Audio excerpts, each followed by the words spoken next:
guys, Miss Jen from the Discovery Museum, and today we are celebrating raisins. So here's a fun, quick experiment that you can do with raisins and a little bit of soda. Now I recommend a clear soda that you can see through, so Sprite, ginger ale, 7-Up, something like that. So you're going to take some raisins, you're going to put them into a cup, then you're going to carefully open your soda, and you are going to pour your soda in. And soda has what's called carbonation. Those little bubbles that are in the soda,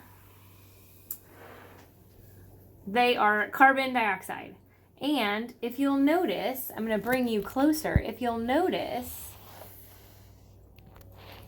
those bubbles are picking up the raisins and bringing them up to the top. They're making the bubbles more buoyant. It's kind of like I'm wearing a life preserver. So the bubbles are helping pick up the raisins, bring it to the top, and then when it goes to the top, oftentimes those bubbles pop and the raisin becomes too heavy again and it drops to the bottom. Whoop. You see that? Oh, there's a bunch of them just jumped up to the top.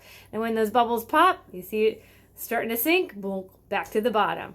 It'll gather more bubbles will attach to those raisins, and then bring it right back up to the top.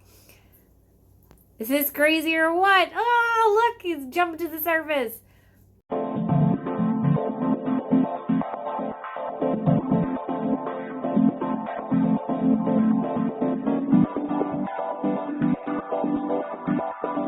So, my recommendation to turn this into an experiment is to try different things in your cup, like different types of liquid, so different sodas, see which ones cause more raisins to float.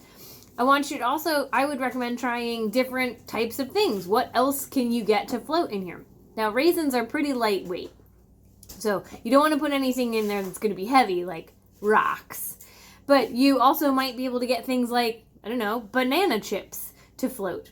So I recommend trying out a variety of substances, a variety of things inside your cup to see what works best, what picks up the most and what picks it up the fastest. And I don't know if you've noticed, but there are some raisins that haven't moved at all.